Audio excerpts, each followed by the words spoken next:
नमस्कार दोस्तों, स्वागत है आप सभी का फिर से एक बार हमारे इस YouTube चैनल पर। दोस्तों, नास्त्रेदमस का नाम तो आप लोगों ने जरूर सुना होगा कि नास्त्रेदमस ने यह भविष्यवाणी कर दी। नास्त्रेदमस ने वह भविष्यवाणी कर दी। इस प्रकार की कई भविष्यवाणियां नास्त्रेदमस को लेकर के प्रसिद्ध है।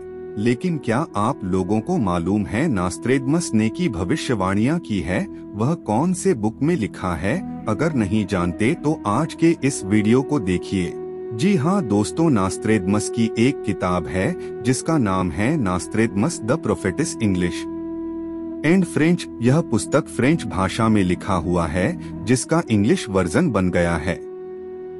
14 दिसंबर 1503 को फ्रांस में जन्मे नास्त्रेदमस गणित के शिक्षक होने के साथ साथ भौतिकी की शिक्षा भी प्रदान करते थे, लेकिन इनकी रुचि एस्ट्रोलॉजी में थी, जिसकी वजह से उन्होंने एक से बढ़कर एक रिसर्च किए और कई भविष्यवाणियां की। उन्होंने भारत को लेकर क्या भविष्यवाणियां की है उसके बारे में हम आपको बताएंगे। बता दें, अपनी भविष्यवाणियां 100 छंदों के अनेक शतकों में की हैं। ऐसे शतकों की संख्या 12 है, जिनमें से अंतिम 2 शतकों के अनेक छंद उपलब्ध नहीं हैं। इन शतकों को सेंचुरी कहा गया है। नास्त्रेदमस की इस कालगणना के अनुसार हम चंद्रमा की द्वितीय महान चक्र अवधि से गुजर रहे हैं, जो सन 1889 से शुरू हुई है और सन 2243 में समाप्त होगी। नास्त्रेदमस के अनुसार यह अवधि मनुष्य जाति के लिए रजतयुग है। नास्त्रेदमस ने ये भविष्यवाणियां लगभग 499 वर्ष पहले की थीं। नास्त्रेदमस के अनुसार तीसरे महायुद्ध की स्थिति सन 2012 से 2025 के मध्य उत्पन्न हो सकती है। तृतीय विश्व युद्ध में भारत शांति स्थापक की भूमिका निभाएगा। सभी देश उसकी सहायता की आतुरता से प्रतीक्षा करेंगे। नास्त्रेदमस ने तीसरे विश्व युद्ध की जो भविष्यवाणी की है, उसी के साथ उसने ऐसे समय एक ऐसे महान राजनेता के जन्म की भविष्यवाणी भी की है, जो दुनिया का मुखिया होगा और विश्व में शांति लाएगा। लेकिन यह महान व्यक्ति कहाँ जन्म लेगा, इस बात को लेकर मतभेद हैं। हालांकि ज्यादातर जानकार मानते हैं कि दुनिया का मुक्तिदाता भारत में ही जन्म लेगा। कहीं ऐसा तो नहीं कि उस महापुरुष ने जन्म ले लिया हो और वह राजनीति में सक्रिय भी हो। वह राजनेता होगा या धर्म योद्धा, यह कहना मुश्किल है। नास्त्रेदमस ने इस संबंध में बहुत सी भविष्यवाणियां की हैं।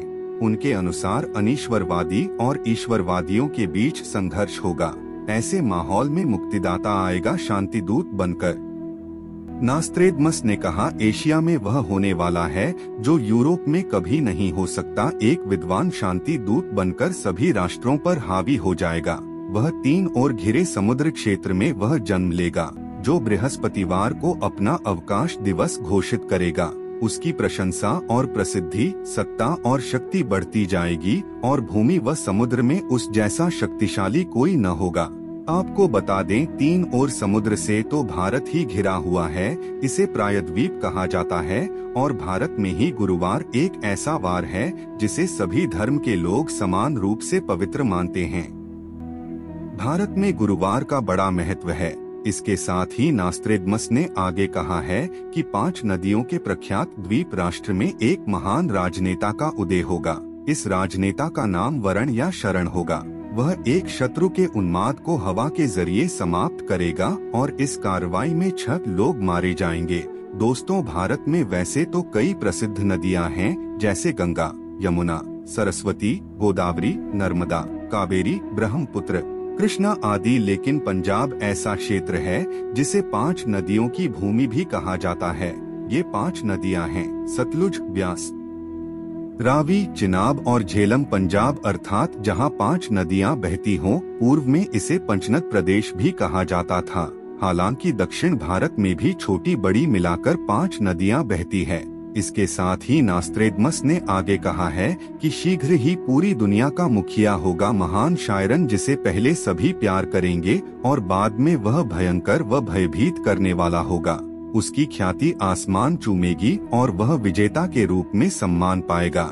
दुनिया का मुखिया जल्द ही लोगों के सामने आ जाएगा, लेकिन उससे पहले कई घटनाएं घटित होने वाली है, जिसमें लाखों लोगों की मृत्यु हो सकती है। भुखमरी, बाढ़, भ्रष्टाचार, तमाम प्रकार की समस्याएं अपने चरम पर व्याप्त होंगी। वह महान सायरन दुनिया को एक ऐसा रास्ता दिखाएगा जो आज तक किसी ने नहीं दिखाया है। तो मित्रों, आज के लिए बस इतना ही। फिर मुलाकात होगी एक नए और ताजा एपिसोड में। तब तक के लिए नमस्कार।